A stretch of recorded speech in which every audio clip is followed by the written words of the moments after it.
To fellow Nigerians and concerned citizens around the world, you're welcome to another edition of Let's Talk Politics on Niger Anchor News. And today, we are not just analyzing, we are witnessing a moment unfold across the country. From Lagos to Abuja, from Port Harcourt to Bauchi, Nigerians have once again taken to the streets. The reason? Simple and tragic: hunger, injustice, and suppression. The Take It Back movement has launched a nationwide protest, and the response has been chilling familiar: tear gas, arrest, and intimidation. Protesters in Lagos are asking a question that cuts deep. What kind of democracy is this? When citizens walk peacefully, demanding their rights, and are met with force, what does that say about the government they elected? In Bauchi, the state coordinator of the movement was arrested. In Abuja, tear gas was fired at peaceful demonstrators in the heart of our federal capital. Across these cities, the authorities have chosen suppression over dialogue, and still the people march. Their demands aren't outrageous, they are constitutional. Repeal the Cybercrime Act, a legislation that critics say is now being used to criminalize dissent. Now, for some who might not know what the Cybercrime Act is about, the Cybercrime Act was initially designed to address internet-related crimes such as hacking, fraud, and cyberbullying. But the government is now using it in the contrary. It is now used to suppress free expression and silence the people's opinion.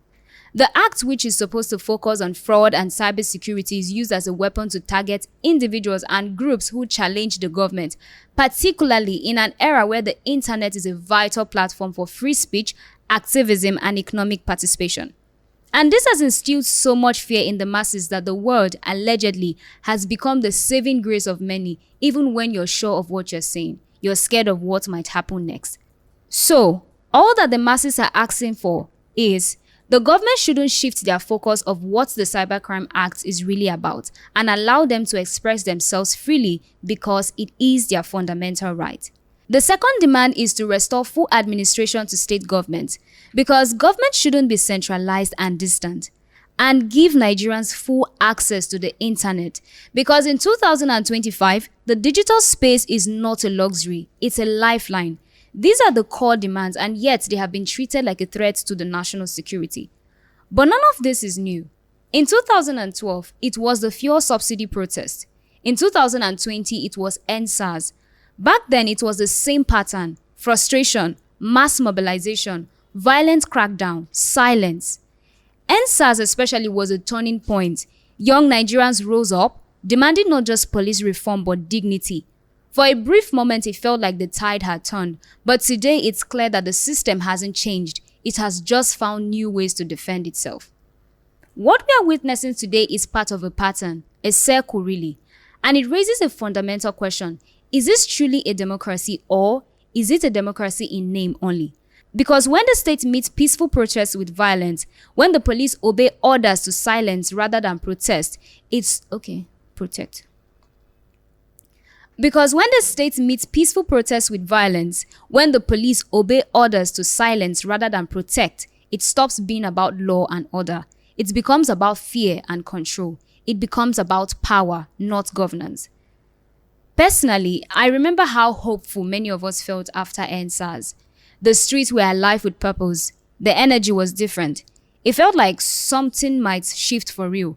But watching today's events, the tear gas, the arrest, the denial, I can't help but feel a sharp disappointment that maybe, just maybe, Nigeria listens only after the damage is done, if it listens at all. But here's what's different this time. Nigerians aren't just angry. They are informed. They are connected.